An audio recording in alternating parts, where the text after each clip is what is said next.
do que se trata esse relato. A freira fantasma. Já falou em freira, em fantasma, as duas coisas junto, a gente já fica com medo. E eu já me lembrei automaticamente de um relato que eu já contei aqui de uma freira fantasma. Mas vamos ver este daqui do que se trata. Todos os nomes foram alterados, ok? É uma moça que nos conta, eu acredito. Olá, Ana e Matheus. Essa história se passou com uma amiga da minha avó paterna, da qual estou afastada. Eu ouvi esse relato da própria e ela desenvolveu seus poderes mediúnicos desde então. Eu mesma já fui salva por ela. Não foi inventado, tampouco copiado. Olívia, a tal amiga, quando era criança, era uma menina muito meiga e simpática, porém muito tímida. Em meados de 1950, estudava em um grande colégio no estado de São Paulo, regido pela Igreja Católica Apostólica Romana.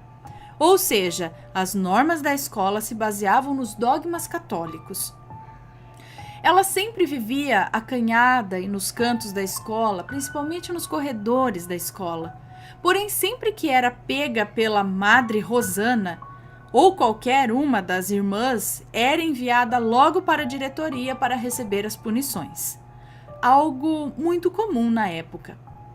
Era uma escola grande em termos de metragem, porém o convento ficava colado à escola, então as freiras sempre estavam espalhadas.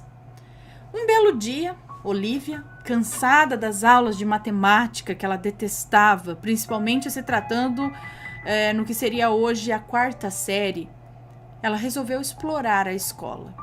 Não pensou na possibilidade de encontrar nenhuma freira, já que a mais rígida delas não aparecia há um tempo.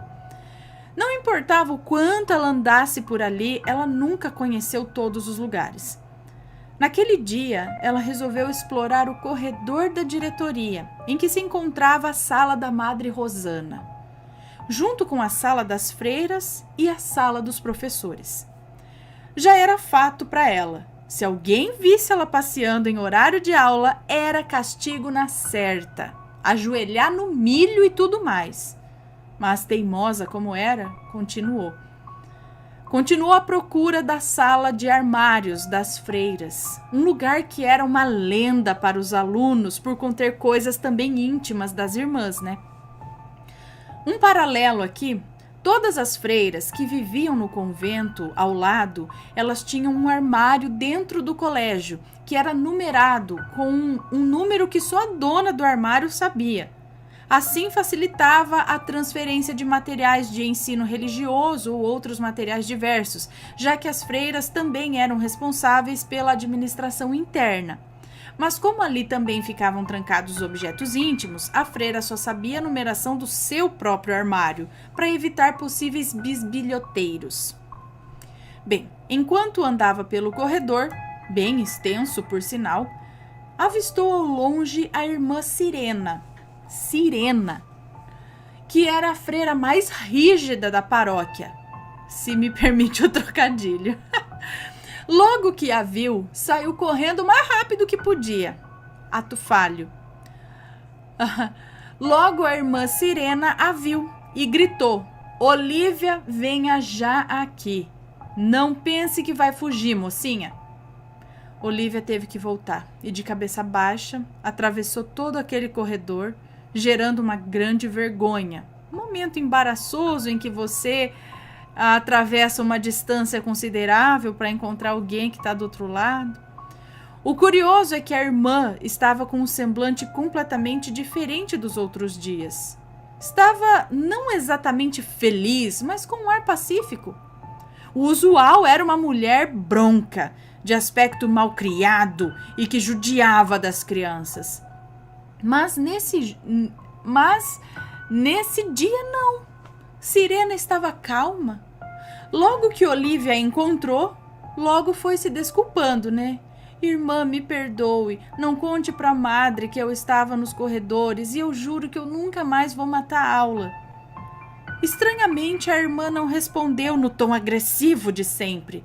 Respondeu que estava tudo bem. Olívia, menina boba. Não, ela disse o seguinte: Olívia, menina boba, eu preciso de um favor seu.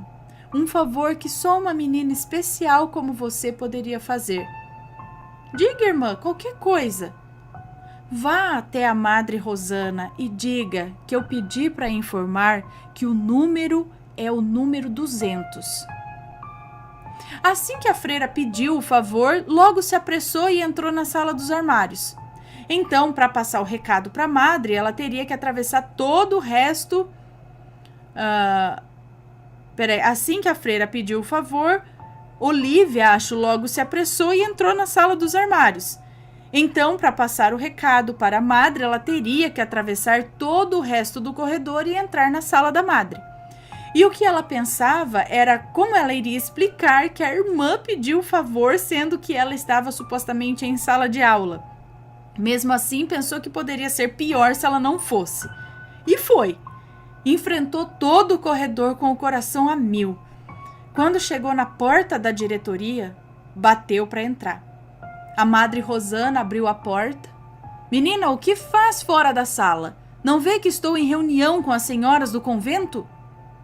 Madre, a irmã Sirena pediu para eu te dar um recado. Ela não disse para o que era, somente pediu para eu avisar que o número dela é o 200. Assim que ela ouviu o recado, arregalou os olhos e fechou a porta para contar para as outras freiras. Olivia, sem entender nada, esperou o sino tocar para voltar para a aula. Quando voltou, a professora que iria lecionar a próxima aula disse a Olivia que a madre pediu que no final do dia fosse urgentemente conversar com ela. De novo, sem entender nada, esperou o final do dia e foi. Atravessou toda a escola novamente. Passou pelo corredor e bateu na porta da diretoria. A senhora pediu que me chamasse com urgência? Sim, entre, menina. E assim que ela entrou, a diretora explicou que estava em uma reunião importantíssima com as freiras, para que elas pudessem descobrir qual era o número da irmã Sirena, já que alguns dos números estavam vagos, porque elas precisavam abrir o armário com urgência. Uma breve explicação aqui. Eram mais ou menos 240 a 250 armários. Alguns deles tinham dona, e como dito, a dona só sabe o número do próprio armário. E outros estavam vazios, sem dona. As freiras só podiam solicitar a chave à companheira. Não, as freiras só podiam solicitar a chave à companhia responsável uma vez, ou seja, elas só teriam a chance de chutar qual era o armário uma vez. Estranhando, Olivia perguntou: Madre, por que a senhora não perguntou para ela? Estava realmente muito difícil de encontrá-la, mas hoje mesmo ela estava andando pelo corredor. A madre respondeu: Olivia, você não sabe? A irmã Sirena faleceu ontem na enfermaria do hospital depois de uma forte pneumonia. Nós queríamos saber o número do armário para solicitar a chave reserva à companhia e enviar os pertences dela para a família. Nessa hora, Olivia gelou. Era certeiro que ela havia visto um fantasma. Bem, a madre pediu que ela não dissesse que havia visto a irmã a ninguém. E que mais tarde ela entenderia que era uma menina muito especial com um dom, mas que infelizmente a igreja se opunha a esse dom. Anos mais tarde, Olivia voltou a ver espíritos e hoje faz parte da mesa de um centro espírita, sendo uma das líderes. Esse é um dos relatos da minha família. Peço para que leiam em vídeo, seria um sonho. Já enviei um e continuarei enviando outros. Amo o trabalho de vocês, desenvolvi minha mediunidade a partir da curiosidade pelo sobrenatural. Obrigada pela atenção, um abraço. E um beijo para você, muito obrigada por essa história. Então a madre viu.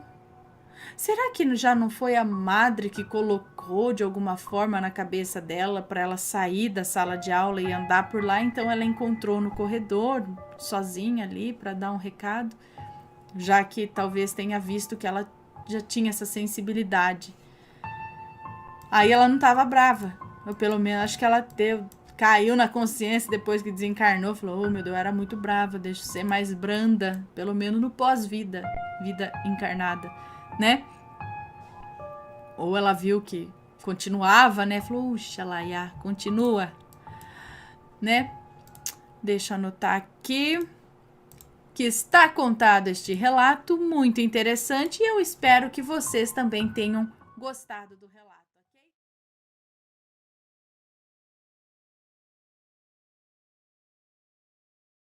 Vou ler um curto aqui de 7 além, então, já que tem aqui, ó, tem um curto aqui de 7 além. Olá, Ana, espero que esteja bem.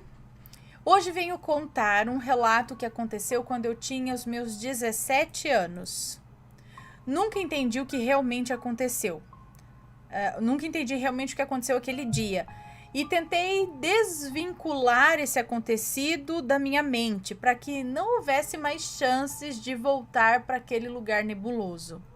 Bom, lembro bem que em uma quinta-feira, durante uma tempestade muito forte, a calha da minha casa entupiu, fazendo com que o meu quarto alagasse por completo. Então arrumei minhas coisas, peguei um colchão e fui dormir no quarto dos meus pais. Nunca tinha dormido com eles no chão. Já tinha dormido outras vezes no chão do quarto deles. Então estava acostumado com o local. Peraí, nunca tinha dormido com eles no chão. Já tinha dormido outras vezes no chão do quarto deles. Enfim, então eu estava acostumado com o local. Peguei no sono, é um moço que nos conta então, né? Peguei no sono e quando acordei, não estava mais no quarto dos meus pais. Eu estava em uma rua. Para ser mais específico, lembro que era uma encruzilhada. Eu estava imóvel, deitado no chão dessa rua, um lugar extremamente sujo. O céu desse lugar era uma mistura de verde escuro com roxo escuro. Foi horrível. Quando me levantei e comecei a andar, eu vi diversas pessoas com aparência velha e suja, roupas rasgadas, dentes amarelos e quebrados, cabelos grisalhos amarelados, todos deitados perto de lixo, em poças de água. Comecei a me desesperar. E depois de uns 5 minutos naquele local, comecei a ouvir algo que pareciam ser bombas. Quando reparei que era um barulho que não parava mais. 5 segundos de silêncio, 5 segundos de barulho. E nesse exato momento tive a certeza de que eu não era bem-vindo ali e que eu precisava sair daquele lugar. Voltei para o lugar voltei para o lugar onde eu tinha chegado, lá de onde eu cheguei, me deitei no chão, tentando manter a calma e fiquei parado. Depois de um tempo parado, comecei a ficar tonto e de repente os meus olhos ficaram pretos, né? Tudo escureceu, como se eu tivesse levantado rápido, sabe quando você levanta rápido e escurece a vista? E a minha pressão tivesse caído, foi mais ou menos isso, apagou. E quando eu abri os olhos, estava no colchão dos meus pais novamente. Não conhecia Sete Além até esse dia, mas depois que eu acordei, eu comecei a procurar relatos parecidos com o meu, e aí eu conheci Sete Além. O que você acha que pode ter sido, Ana? Já viu algum relato parecido? Um monte. Nesse caso, ninguém falou o nome Sete Além, mas pelas características você acredita que é, né?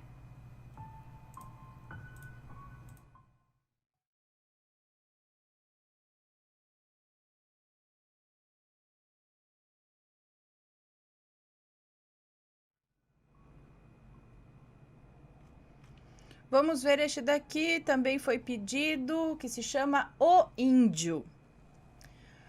Boa noite, Ana Paula e assombrados. Cadê vocês? Boa noite, Ana Paula e assombrados. Venho por meio deste e-mail contar o meu 6º relato, que não aconteceu diretamente comigo, mas no momento do ocorrido eu estava presente. Estou pondo no papel tudo o que ocorreu durante as minhas 36 primaveras de vida e tentando ser o mais cronológica possível, tentando contar as minhas experiências desde a adolescência, juventude e agora casada. Hoje vou contar o que se passou com o Cicrano e conosco em uma das idas e vindas de nosso retorno do trabalho. Agora, sem mais enrolações, o relato, O Índio. O ano era 2016. Como já havia mencionado no relato As Batidas, trabalhávamos aos finais de semana em uma praia muito conhecida próximo a Manaus. Já havíamos nos mudado para o interior, o que nos favorecia, e muito em nossos negócios, visto que assim que acabava o expediente não precisávamos pegar a estrada rumo a Manaus. Já tínhamos o nosso cantinho, mesmo na cidade em questão. Na cidade em questão. Agora não trabalhávamos somente de sábado e domingo, e sim de sexta a segunda. O que já era corrido, agora ficou ainda mais. Em um dia de sexta ou segunda, não me lembro com exatidão a data do ocorrido, terminamos o nosso expediente relativamente tranquilo. Visto que durante a semana tudo era menos corrido e trabalhávamos com um grupo reduzido. Após fazer todos os trâmites de final de turno, pegamos os funcionários e os levamos em nossa picape estrada fora, na AM010. Nesse período, estava havendo a duplicação na estrada, o que nos fazia tomar ainda mais cuidado naquela BR escura e cercada de mato por ambos os lados. Em um certo percurso, em que acabava a duplicação, o nosso funcionário cicrano começou a bater na carroceria ferozmente. Eu, intrigada, abri o vidro que separava a cabine da carroceria e perguntei para ele o que estava acontecendo, visto que o meu filho, o fulaninho, estava dormindo no trajeto que levava à vila do funcionário em questão. Ele, em tom de desespero, falou: "Vocês não viram aquele cara na pista? Por que o fulano, no caso meu marido, por que o fulano não parou o carro e atropelou ele?" Eu, desesperada, pedi para o meu marido parar o carro de imediato para o ciclano contar o que ele viu. O fulano dizia que ele não havia visto nada e perguntou se eu tinha visto alguma coisa. E eu disse que não, pois no momento eu estava olhando para o fulaninho que estava dormindo em meus braços. Encostamos o carro com segurança e o cicrano relatou. Ele disse assim: "Eu estava em pé aqui na carroceria vendo a pista, quando de repente na faixa amarela que separa as vias, eu vi um índio, nu, sentado no meio da pista, e percebi que vocês o atingiram em cheio. Vocês não ouviram a pancada?" O fulano e eu dissemos que não ouvimos nada. Meu marido disse que não viu ninguém nesse trajeto. Sendo assim, eu pedi ao fulano que voltasse ao local, pois e se tivéssemos realmente atropelado alguém, essa pessoa poderia estar precisando, e muito, de ajuda, e nós não poderíamos ser omissos a esse ponto. Sendo assim, fizemos o retorno e fomos. Fizemos quase que o caminho até a entrada do ramal que dava acesso à nossa casa, e nada de índio ferido. Voltamos a parar o carro no acostamento e perguntamos ao cicrano se no local do suposto acidente ele tinha visto algo, e ele negou. Então, o deixamos na vila dele e retornamos para nossa casa.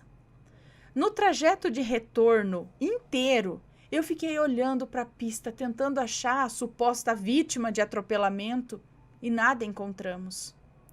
No dia seguinte ao fato, o cicrano, ainda em dúvida, olhou em torno do carro do fulano para ver com seus olhos se não havia marcas de pancadas no capô ou nas laterais do carro.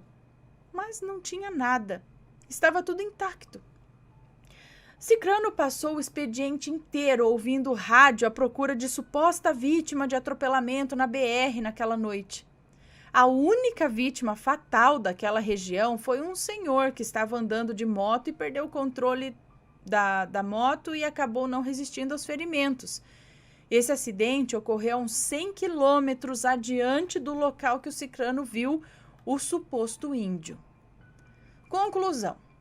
Durante muitos dias eu fiquei muito preocupada com a situação, visto que podíamos ter atropelado alguém. E isso mexeu muito comigo durante esse tempo. Procuramos por supostas vítimas de acidentes, mas nunca apareceram. Como pode uma única pessoa visualizar toda uma situação e as outras duas não? O cicrano viu e ouviu tudo. Por que nós não vimos e nem ouvimos nada? Essas são dúvidas que levaremos com a gente para sempre. Será que o meu marido atropelou alguém de outra dimensão? Um fantasma? O que seria aquilo? Agradeço mais uma vez, Ana, pela paciência em ler o meu relato. Espero que tenha deixado o relato o mais compreensível possível. Escrever relatos vivenciados por outras pessoas é um pouco estranho, porque acabamos por contar sem muitos detalhes. E sempre fica uma dúvida aqui, outra acolá. Assombrados, deixem o seu like, se inscrevam no canal, tornem-se membros e, se possível, dê uma passadinha na loja assombrada. Agora, beijos, beijos e beijos. Fui! Um beijo para você, muito obrigada. E outra coisa, como é que vocês não sentiram uma pancada? Não é questão só de ver e ouvir, é questão de sentir o carro. Porque se atropela qualquer coisa, você vai sentir um pum. Pode ser que você não tenha visto, você não tenha escutado, mas você vai sentir o carro fazer um pum, alguma coisa assim. E, pelo jeito, ninguém sentiu nada. E ele, que estava... Ele viu, ele ouviu a pancada e ele sentiu o carro dar um baque, será? Porque quando se atropela alguma coisa, você sente um baque, né? E também ele tem meio que certeza de que atropelou. Se você vê o ser ali, tá? Tem uma pessoa no meio da estrada. E aí você fala, ai meu Deus, vai atropelar. E o carro passa, assim, através, né? Sumiu. Já teve casos assim. Aí a pessoa falou, ai, tinha alguma coisa ali, mas, tipo, passou direto. Mas ele não, ele afirma, você atropelou. Ele escutou. Aí que estranho. Como? E o que também que um índio vai estar fazendo sentado no meio da estrada pelado? Então, tudo bem, índio anda pelado, mas por que vai estar sentado no meio da estrada, né? Você sabe que na estrada passa carro e aí vai ficar sentado lá. Não tem muito sentido, a não ser que seja realmente um espírito. Mas aí o que fica a dúvida é que o cara que estava na caçamba viu e ouviu e estava crente que tinha acontecido um atropelamento. E quem estava dentro do carro não viu, não ouviu, não sentiu absolutamente nada. E realmente parece que não tinha nada, né? É difícil você passar por um atropelamento de alguma coisa e não sentir o carro dar um baque, né? Então, estranho mesmo.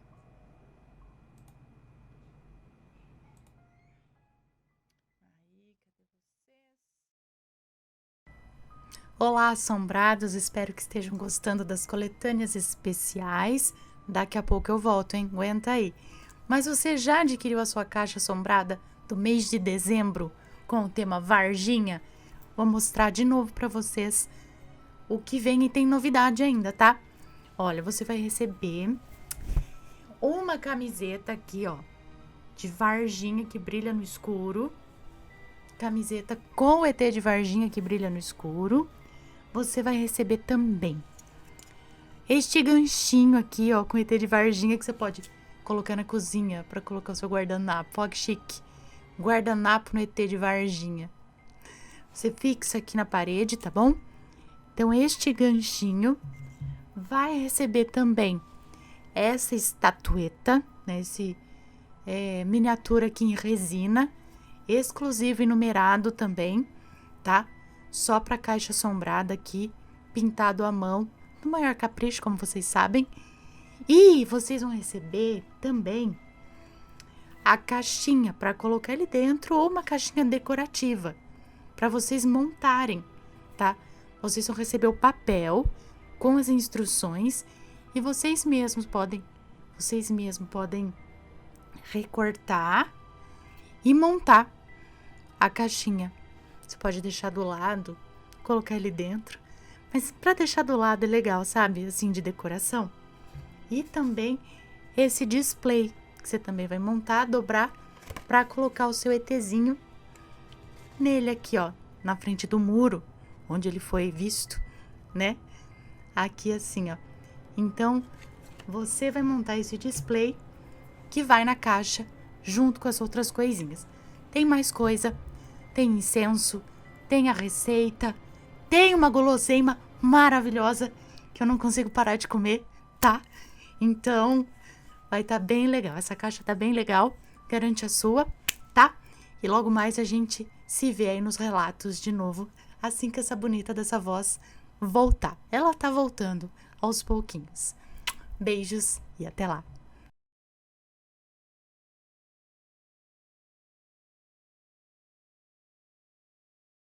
Podridão na plantação. Esse é mais um relato do moço, relato de um colega, policial militar. Esse policial militar de 28 anos ingressou na carreira aos 24 anos. Ingressou na profissão por amor, porém, com medo de perder a vida, fez de tudo para conseguir transferência para uma cidade mais tranquila. Uma cidade do interior muito amável, com índice de criminalidade lá embaixo. Tinha de 30 a 100 ocorrências por ano, sendo que eles têm isso por dia só no centro de São Paulo. Tipo, o último assassinato que ocorreu nessa cidade foi uns 6 anos atrás. O último crime sexual já faz tanto tempo que até já saiu dos registros. Gente, que cidade é essa? Vamos mudar pra lá. E após ele conseguir sua transferência para tal cidade dos sonhos, ele trabalhou por 8 meses de forma bem tranquila. Nunca precisou disparar uma vez sequer a arma, até porque dessas 100 ocorrências, 80 era tipo ladrão de galinha. E o resto era alguém, sei lá, fumando maconha ou com o som alto do carro.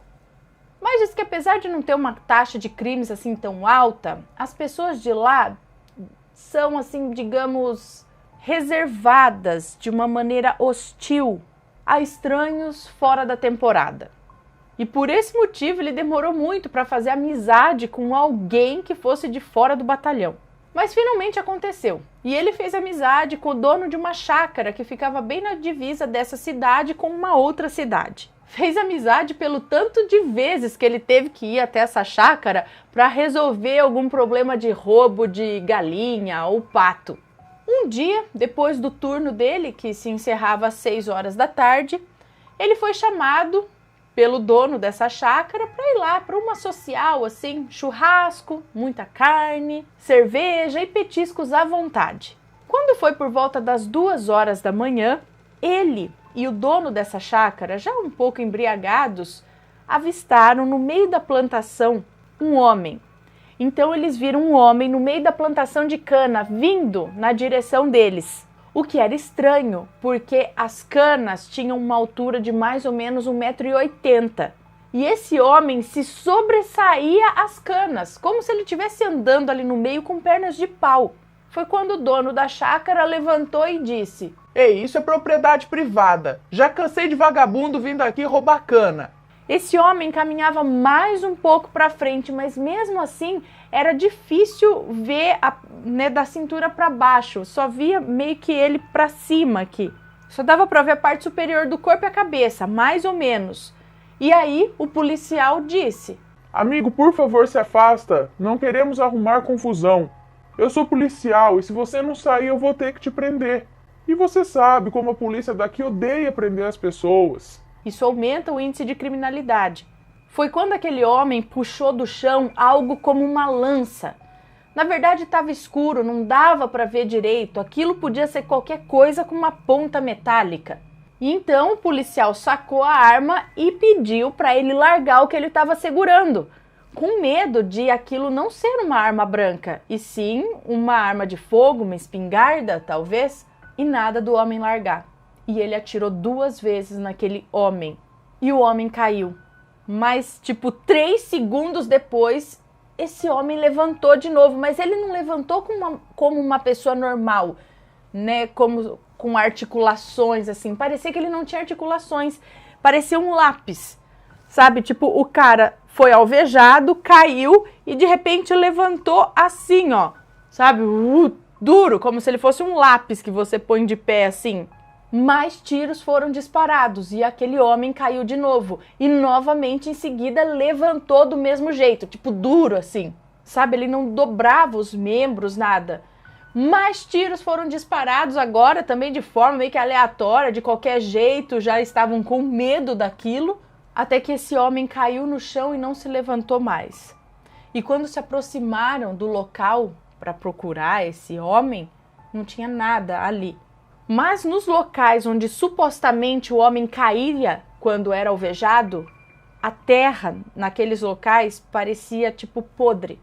Era mal cheirosa e escura, como se alguma coisa tivesse morrido ali e virasse carniça. Bom, isso passou.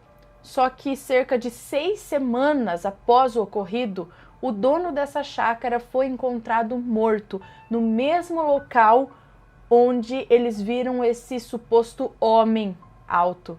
E o mais estranho da morte do dono da chácara foi que a necrópsia deu inconclusiva, pois na parte externa parecia que o homem tinha entrado a óbito, né, tinha morrido há algumas horas apenas, porém, por dentro, ele estava como se tivesse morto há meses, como se ele realmente estivesse podre por dentro, ou, né, imagina, um corpo há meses morto, imagina como que é a situação interna, né, só que assim só na parte interna, a parte externa parecia horas apenas. Algum tempo depois, a esposa desse cidadão foi encontrada morta no quarto, em casa, nas mesmas condições. Por fora, parecia apenas algumas horas que havia morrido. Por dentro, meses. Também, tudo podre por dentro. Depois disso, o filho mais velho do casal e a irmã resolveram ir embora e quiseram ir para casa de parentes numa outra cidade, numa cidade maior que tinha lá perto. E foram de carro para lá. Porém, a poucos quilômetros dali, foram encontrados mortos também dentro do carro, nas mesmas condições. Eles nunca chegaram ao seu destino. Agora me fala, o que acontecia ali? Que aparição é aquela?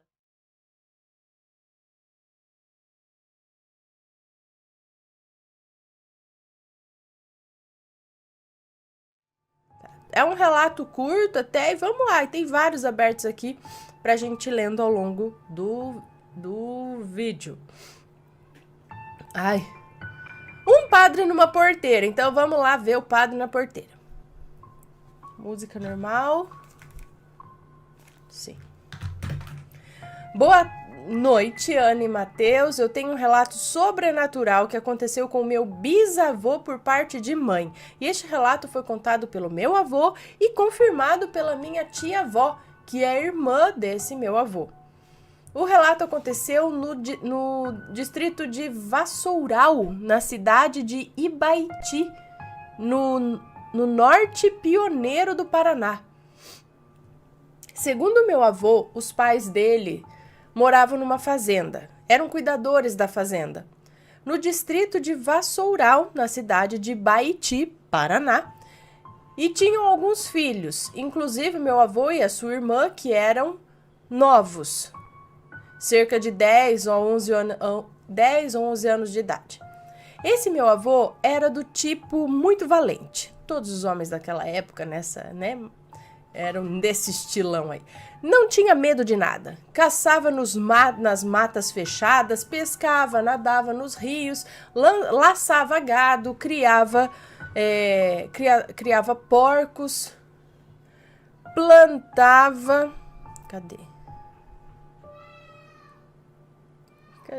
Criava porcos, plantava, enfim, fazia de tudo na fazenda. Mas tinha um costume que era sair de noite a cavalo e ir num boteco, numa mercearia, que ficava a vários quilômetros da fazenda, na direção de Ibaiti. Lá ele bebia, jogava baralho e papeava com os outros moradores da região. Quando era já noitão, ele montava no cavalo e voltava para casa. E às vezes ele ficava tão bêbado que dormia em cima do cavalo.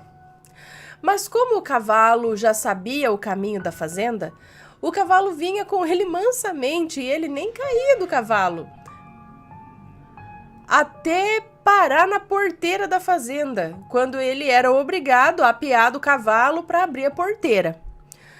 Numa dessas noites de bar, este meu bisavô veio de costume com umas cachaças na cabeça, mas segundo ele não estava bêbado. Tava só dormindo sobre o cavalo. Ele estava sóbrio. E nessa noite o céu estava limpo, muito estrelado e com lua cheia. Então dava para ver bem a estrada de chão por onde o cavalo sempre cavalgava. Segundo o relato, ele estava chegando perto da porteira da fazenda quando, de uns 30 metros, ele viu a silhueta de um homem parado na frente da porteira. Ele, com certo receio que fosse um assaltante, pegou o punhal que ele carregava na cintura e foi se aproximando sobre o cavalo. Quando ele chegou a uns 10 metros, ele percebeu que o homem, na verdade, era um padre, pois estava vestido com batina negra e um chapéu na cabeça. Já era para mais de meia-noite e ele ficou intrigado com um padre àquela hora parado na porteira e falou para o padre: Padre, o que o senhor quer aqui? Por que está parado na porteira? O padre continuou parado, de cabeça baixa, e nada respondeu. Novamente meu bisavô perguntou ao padre: Ô seu padre, o que o senhor quer aqui na fazenda a essa hora da noite? Saia da porteira que eu quero passar. E o padre ficou de cabeça baixada e nada respondeu. Segundo meu avô, esse meu bisavô era um sujeito bem rude. Quando ele ficava puto com uma situação, ele partia para cima, fosse com palavrão ou na porrada. Ele era sujeito sem polidez nenhuma, bem grosso. E na terceira vez que ele falou com o padre, ele disse: Olha aqui, maldito padre, filho de uma... Saia do meu caminho! Nossa! Segundo ele mesmo, o padre levantou o rosto. E o rosto dele era muito branco e olhos totalmente negros. E ele só sentiu que voou de cima do cavalo e daí ele apagou. No outro dia, a minha bisavó, filhos, pessoal da fazenda, todo mundo muito preocupado, foram procurar meu bisavô, que não tinha chegado em casa, e aí encontraram o cavalo do meu bisavô parado de frente à porteira da fazenda. Então o pessoal começou a procurar por todo canto, até que num espinheiro que ficava uns 200 metros da porteira da fazenda, encontraram meu bisavô caído no meio do espinheiro, gemendo de dor, todo machucado, cheio de espinhos por todo o corpo e sem conseguir se mover. Cortaram o espinheiro e conseguiram retirá-lo com vida de lá do meio. E ele demorou vários dias para se recuperar dos ferimentos. Ele contou para a família o que tinha acontecido naquela noite e como foi parar no espinheiro. Depois desse ocorrido, ele saía raramente para beber e não gostava de tocar no assunto, não. Ficava brabo quando tocava no assunto. Eu acho que o padre deu uma lição na brabeza dele. Segundo meu avô, ele ficou até mais tranquilo e manso com as pessoas depois da sova do fantasma do padre. Este foi meu relato, foi contado pessoalmente pelo meu avô e confirmado pela minha tia-avó. Espero que tenham gostado. Um abraço. Tenho 47 anos e moro atualmente em Curitiba, no Paraná. Que legal! Muito obrigada pelo relato. O padre queria dar uma lição, né? Falou: homem, chegue direito, homem. Aprenda a falar com o pessoal, homem. Deu uma sova e largou no espinheiro ainda. Ai. Deixa eu anotar que eu contei do padre na porteira.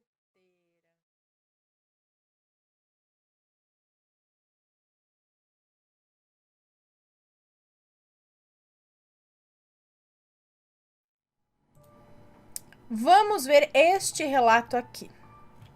Algo estranho na floresta. Boa noite, Ana e assombrados, tudo bem? Aqui quem fala é o fulano, mas pode me chamar de Cicrano. Pode ficar tranquila que este relato não terá nomes. Vamos lá. Lá por 2012, também, olha, 2012. Lá por 2012 foi onde ocorreu esse relato. Estávamos em mais ou menos 10 amigos em um parque histórico, bem pertinho da minha antiga casa. No fim do parque tem uma quadra de basquete e futebol, feita de concreto, com aquelas arquibancadas que vai subindo por camadas, sabe? Nós íamos frequentemente a esse local à noite para jogar conversa fora, às vezes beber, coisa de adolescente, sabe? A gente ficava sempre ali sentado naquela arquibancada, de frente para a rua, pois para acessar o parque tinha que passar por uma ponte e sempre que a polícia aparecia após as 10 horas da noite por lá, eles davam uns tapas em nós. Ai, meu Deus! Então a gente corria para uma floresta que tinha ali atrás. Nesse dia estávamos apenas conversando e fumando uns cigarros. Era por volta das 11 da noite quando uma viatura entrou para fazer uma patrulha diária no local. Então, como de costume, corremos para dentro da floresta. Eu fui o primeiro a entrar e fiquei mais a fundo dentro ali da floresta. E logo quando paramos para esperar, eu comecei a escutar um barulho de passos nas folhas atrás de nós. Eu imediatamente falei para os meus colegas que eu estava escutando alguma coisa e que poderia ser a polícia que poderia ter descido do carro e estavam a pé, rondando a floresta. Mas ninguém deu bola. Ficamos ali escondidos por volta de uns 2 minutos, que foi o tempo da viatura fazer a ronda e sair de lá. E 2 minutinhos só? E nesse tempo eu estava escutando o tempo todo esse barulho de passos. Mas quando eles saíram, nós voltamos para a quadra. Ao chegar lá, um dos meninos pediu o isqueiro para acender o cigarro, mas o único colega que tinha isqueiro percebeu que perdeu ao correr para dentro da floresta. Então fomos todos os 10, nossa, 10, né? Fomos todos os 10 com a lanterninha daqueles celulares velhos procurando o bendito do isqueiro. Ficamos procurando bem próximo da floresta e eu ainda estava escutando o barulho de passos.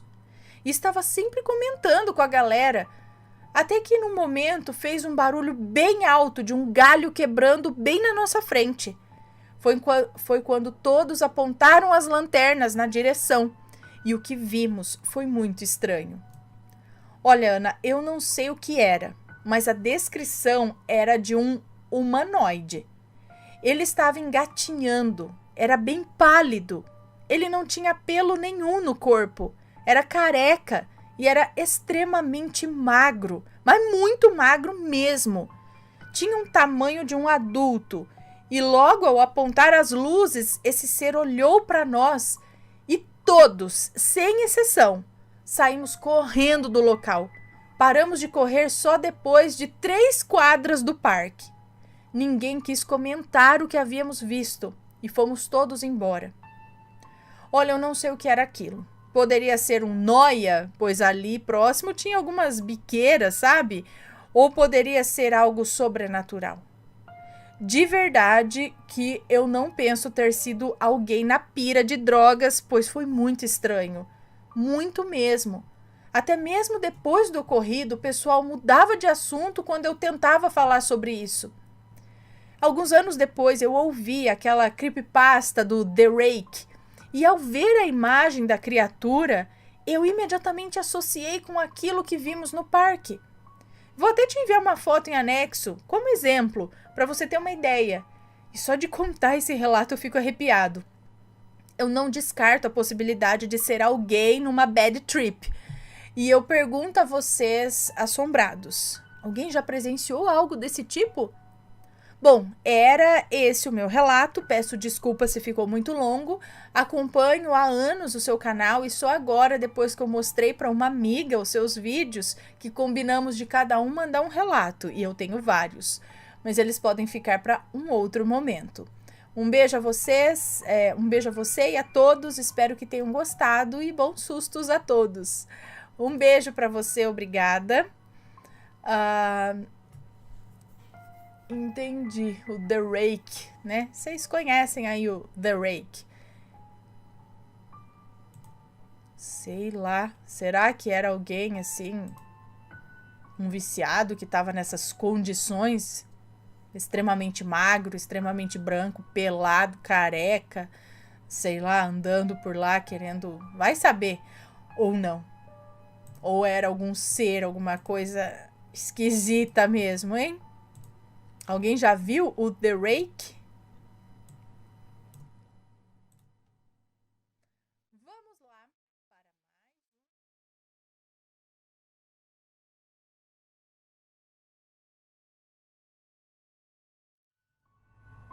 Aqui.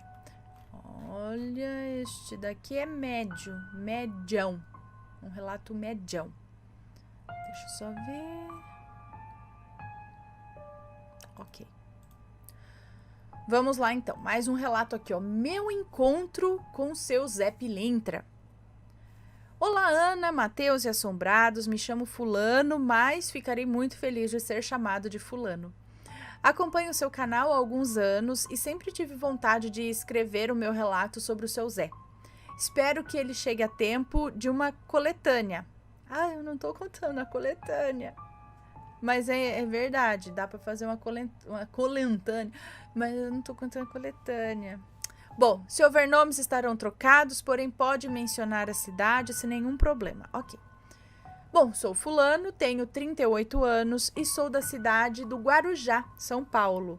Sou capricorniano e sempre fui apaixonado pela espiritualidade. Aprendi muito sobre tudo nesses anos de vida e, como bom capricorniano, sempre fui bem realista sobre acontecimentos espirituais. Eu acredito na espiritualidade, mas eu gosto de ter certas provas também. O relato se passa quando eu tinha os meus 8 ou 9 anos. Minha família era católica, não praticante. E lembro de ter algumas imagens e quadros de santos em casa.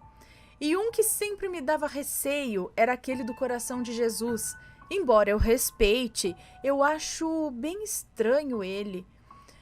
Eu era batizado e fiz comunhão também. E fora isso, nunca tinha tido nenhum contato com qualquer outra religião. Mas era comum a minha mãe me levar às vezes na benzedeira. E um dos motivos de ser levado na benzedeira eram os quebrantos, dores de barriga e as minhas visões de vultos. Bom, sobre as visões de vultos. Ana, eu sempre via vultos passando no corredor de casa. Era frequente. Eu ficava brincando e do nada aquele vento gelado e algo passando pelo corredor. Algo negro, como sombra. E eu reagia gritando, ô mãe! Era horrível porque acontecia em momentos aleatórios durante o dia e dava muito medo. Porém, à noite, quando acontecia, eu ia dormir com os meus pais, o que deixava o meu pai muito estressado. Eu não entendi o motivo de tanto estresse do meu pai, mas depois eu entendi que eu incomodava a intimidade deles, né? O famoso... Certo dia, minha mãe e meu pai foram à casa de uma vizinha da rua, umas 4 casas antes da minha, para jogar em bingo. Jogo esse que era muito comum e muito popular na vizinhança. Ah, é verdade, lá em Santo André também. A gente jogava bingo um dia assim, outro também.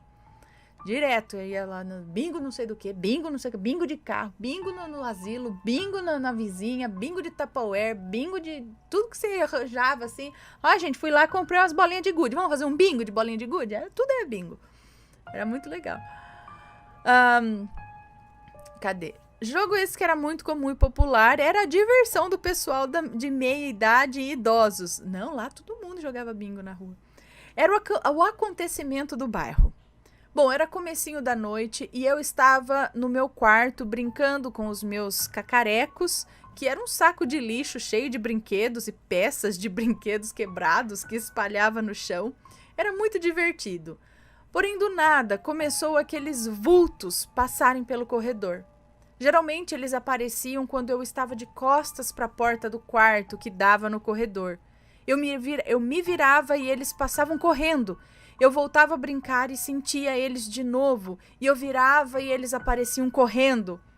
Ana, isso ficou um tempo acontecendo e isso estava me deixando com muito medo. Eu estava sozinho em casa. Foi quando eu me virei de novo e aí passaram vários vultos de uma vez. Eu gritei e saí correndo para a casa da vizinha para chamar o meu pai e a minha mãe. Expliquei a situação dos vultos e pedi para que eles fossem embora para nossa casa. Porém, bingo é coisa séria para adultos e idosos, e eles se negaram a ir. Foi então que eu, como uma criança chata e birrenta, disse: "Ai, que porcaria!" E bati com toda a força na mesa, derrubando os feijões que marcavam os números de todo mundo na mesa. Foi gente gritando, reclamando, brigando, foi o maior barraco. Meu pai, com aquela cara de ódio, já entregava o resultado que me esperava, né? E assim eles voltaram para casa e eu apanhei. O encontro com o seu Zé. Esses acontecimentos de vultos eram frequentes. E alguns dias depois do bingo, no final da tarde, estávamos eu e minha irmã em casa, sozinhos, quando ela mandou eu guardar a minha bicicleta dentro de casa, na lavanderia. Para chegar na lavanderia, nos fundos da casa, eu atravessava um pequeno corredor externo, super tranquilo e curto. Eu estava lá empurrando a bicicleta, atravessei o corredor, guardei a bicicleta e quando fui fechar a porta, que era uma porta vazada, cheia de quadrados, eu olhei para o muro da vizinha e vi uma pessoa parada acima do muro. Detalhe, as casas são do tipo muro com muro, geminadas. Então é daqueles que, se uma pessoa espirra, o vizinho fala saúde, sabe? Bom, eu abri a porta para ver melhor e lá estava um homem negro, de terno branco, com um chapéu branco com uma listra vermelha. E no terno ele tinha uma gravata também vermelha. Ele estava parado acima do muro, meio que flutuando, pois eu conseguia ver ele assim de corpo todo em cima do muro. E assombrados, o que eu vi era como se fosse uma pessoa normal. Ele não era transparente igual um vulto ou um fantasma. E nessa idade, a única referência que eu tinha de fantasma era o Gasparzinho. E esses fantasmas assim meio transparentes, sabe? Ele estava lá, em carne e osso, entre aspas, né? Mas parecia para mim em carne e osso. E eu achei estranho uma pessoa flutuando acima do muro. Na hora, ele olhava para a casa da vizinha. E eu fiquei parado olhando para ele, meio que congelado ali também. E do nada ele se virou e olhou para mim. E nessa hora eu descongelei e comecei a gritar. E corri pedindo ajuda para minha irmã. Ela voltou lá depois e não viu nada. Quando a minha mãe e o meu pai chegaram, eu contei o ocorrido e eles não sabiam me explicar o que tinha acontecido. Porém, no outro dia, a irmã da vizinha, que soube do ocorrido pela boca da minha mãe, relatou que naquele dia a irmã dela havia feito um trabalho, ou uma oferenda, ou pedido, não lembro, ao seu Zé Pilintra. E que pela descrição que eu dei, só podia ser ele que havia ido receber ou ajudar essa vizinha. Embora eu tenha ficado muito assustado nesse dia, eu agradeço a ele pela visita, pois depois disso eu nunca mais vi vulto algum em casa até hoje. Obrigado, Ana, por ler o meu relato e desculpe pelo tamanho. Como disse no início, eu amo a espiritualidade e as religiões. Depois eu mando um relato contando as minhas experiências sobrenaturais com algumas delas. Um forte abraço e beijos aos assombrados. Lerei todos os comentários. Um beijo para você, muito obrigada. Então, que interessante. Embora ele estivesse lá, provavelmente, ele estava até olhando para o lado da vizinha, né? Ele estivesse lá para receber o trabalho que ela fez ou para ajudar o pedido dela. A hora que ele olhou para você, talvez ele tenha percebido a sua aflição, talvez com esses vultos, e já tenha feito alguma coisa também. Já falou, bora embora daqui, deixar esse menino em paz, né? Mesmo sem você pedir nada, assim, porque muita coincidência, depois da aparição dele no muro, né? O muro, ele estaria ali entre, talvez fazendo coisas tanto para um quanto para outro, porque ele poderia estar dentro do terreno. Se ele veio receber alguma coisa ali da vizinha, ele poderia estar dentro do terreno dela, né? Mas ele estava em cima do muro. Eu acho que isso também é muito simbólico ali. Por que ele estava em cima do muro? Talvez para ajudar as duas partes, né? Mesmo sem você conhecer, saber, né? Já que ele passou ali, ele percebeu a necessidade ali e ajudou também. Não sei. Bom.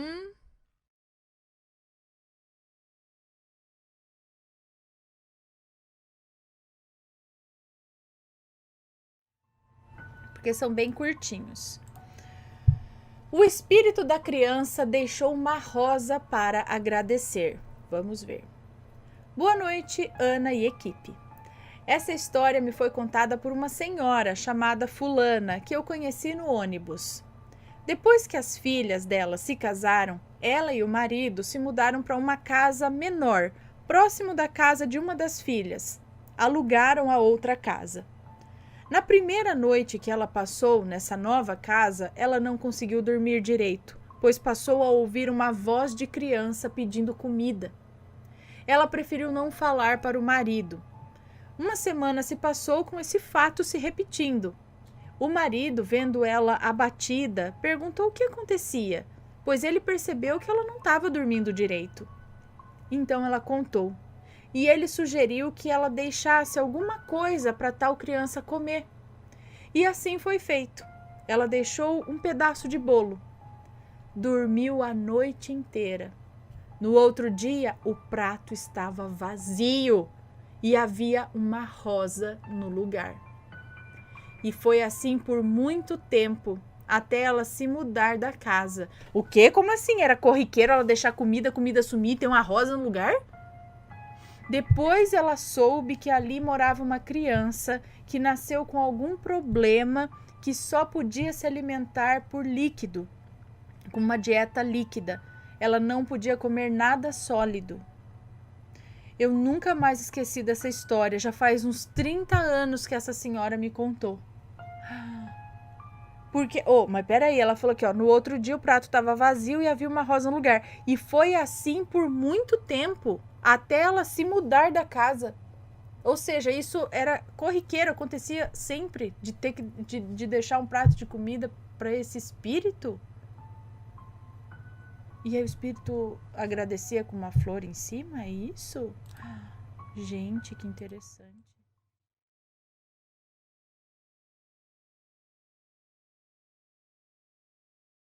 O Matheus fez o meu trabalho da faculdade.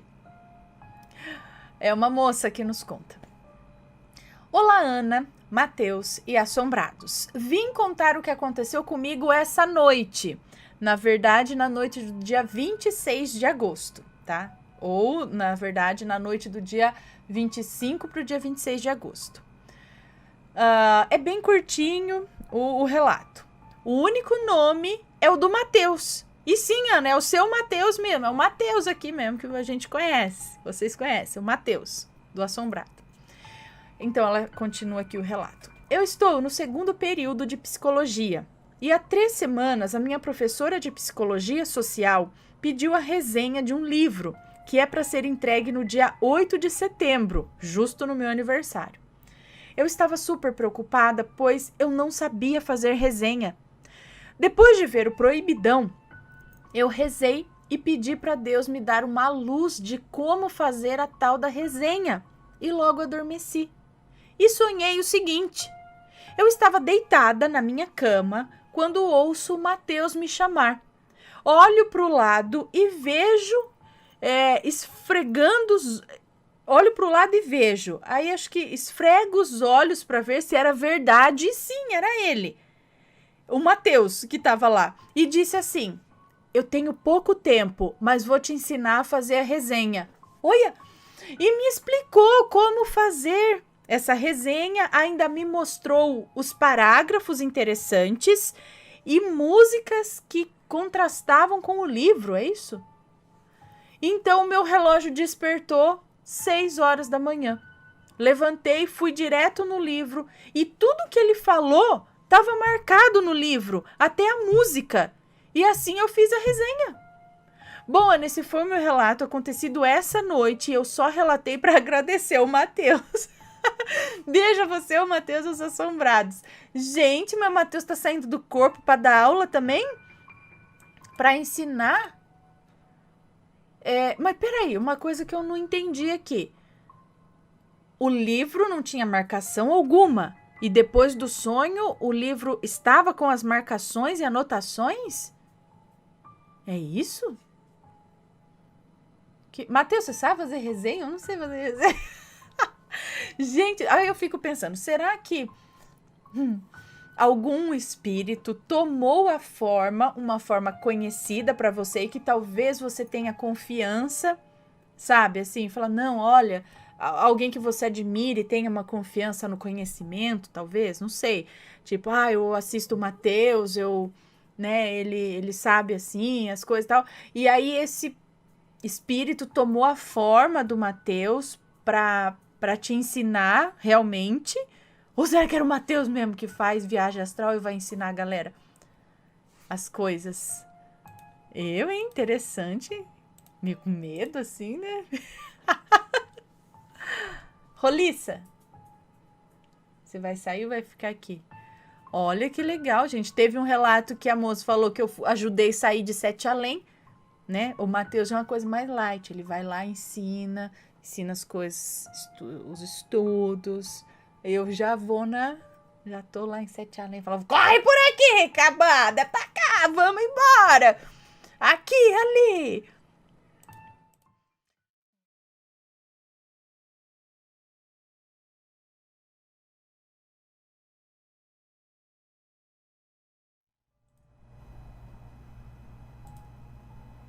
Vamos ver esse daqui, ó.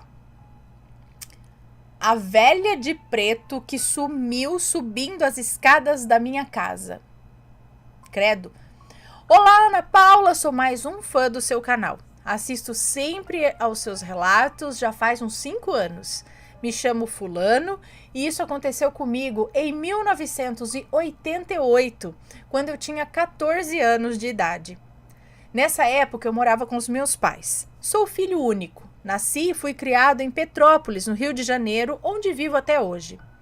Naquele tempo, o bairro onde eu moro ainda não havia iluminação pública. E na nossa rua, quando anoitecia, era muito escuro, havendo apenas as luzes das janelas das casas da vizinhança, que ficavam próximas à rua. Era final de tarde de um sábado de verão, estava uma tarde agradável e era período de férias escolares. Naquele dia, os meus pais estavam trabalhando. Minha mãe trabalhava de vendedora em uma loja de roupas e o meu pai trabalhava em uma fábrica de tecidos. Eu, como de costume, estava na rua com os amigos jogando futebol e aproveitando as férias, já que não havia grana sobrando para viajar. Mas enfim, como já foi relatado, quando anoitecia, ainda não havia luz na rua, nem poste de luz havia ainda. Então era costume todos irem para suas casas quando anoitecia. Então, embora o meu amigo... Ele não falou que trocou os nomes, né? Tá, eu vou chamar ele de que meu amigo.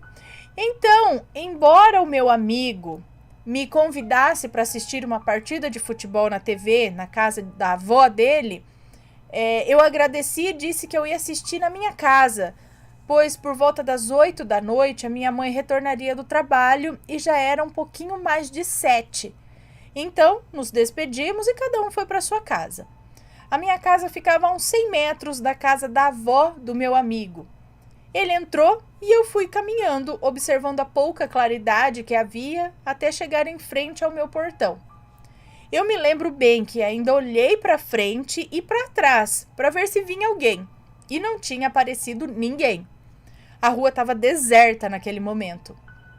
A minha casa era uma das poucas que não ficava na beira da rua, pois, embora a entrada fosse beirando a rua, quando a pessoa entrava pelo portão, havia o terreno e logo no início havia uma escada com uns 40 degraus para subir, para se ter acesso à casa onde eu morava. Apesar de não ser na Nossa, 40 degraus? Era lá em cima? É isso? Apesar de não ser na beira da rua, a casa ficava de frente para a rua, com a porta e as janelas do quarto e da sala também, tudo de frente para a rua. Bem, então eu subi as escadas, o que deve ter levado no máximo 1 minuto, e quando eu cheguei em frente à porta da sala, eu me virei e vi uma cena que eu nunca mais esqueci. Eu vi uma senhora, aparentando ser muito velha. Ela usava um vestido todo preto, meia calça, sandálias pretas, um chapéu preto com um véu preto que cobria todo o rosto. E no exato momento que eu olhei, ela estava entrando na parte de baixo do terreno, onde há pouco mais de 1 minuto eu havia passado, e ali não havia nada. Apesar de todos esses anos, eu me lembro dos detalhes, como se fosse hoje. Ela entrou caminhando lentamente, de cabeça baixa, como se fosse corcunda, e quando ela chegou em frente ao primeiro degrau da escada, ela parou, levantou a cabeça e começou a subir bem lentamente os degraus. Mas agora vem o mais estranho. Nesse curto espaço de tempo que eu a vi surgir enquanto eu estava diante da porta da sala para entrar ali em casa, eu não senti medo e nem estava entendendo o que estava acontecendo ali. Eu achava até então que devia ser uma vizinha minha que morava no final da rua, a dona fulana, que era uma senhora de idade, e de longe eu fiquei achando que era ela. Eu não tive medo. Mas quando essa senhora de preto colocou o primeiro pé no degrau da escada, eu senti algo que me dizia assim: entra, entra agora. Eu, sem entender direito, resolvi obedecer aquela voz ou aquela intuição e pensei comigo: eu vou entrar e olhar da fresta da janela. Quando ela chegar aqui, eu abro a porta e pergunto o que ela quer. Então eu entrei e fui direto espiar na janela. Mas qual foi a minha surpresa quando eu fui espiar e não tinha mais ninguém naquela escada? Mas como assim? Eu pensei que era uma senhora, aparentando uns 90 anos. Não daria tempo dela voltar, senão eu teria visto pela fresta da janela. Ela sumiu no meio da escada. Nessa hora eu confesso que eu senti um calafrio na espinha e a minha reação foi ligar a TV, acender todas as luzes da casa e fiquei torcendo para minha mãe chegar em casa o mais rápido possível. Ela ainda demorou uns 40 minutos e assim que ela chegou eu relatei todo o acontecido e ela acreditou em mim. Meu pai chegou mais tarde e não acreditou muito não. Ele disse que era minha imaginação. Mas eu sei bem o que eu vi naquele sábado de verão de 1988. Bom, Ana, esse foi o meu relato. Obrigado por apresentá-lo em seu canal. Continue sempre contando relatos sobrenaturais para nós. Um grande abraço a você, ao Matheus e nas crianças. Um beijo para você. Muito obrigada. E, gente, o que será? Será que era uma antiga moradora da casa que ficou viúva? E ainda estava querendo... Essa casa... Era uma casa nova, era uma casa já que tinha sido de alguém. Né? Será que era o fantasma de alguma viúva? Sei lá. A viúva negra. Não sei. Vamos ver aqui mais beijinhos.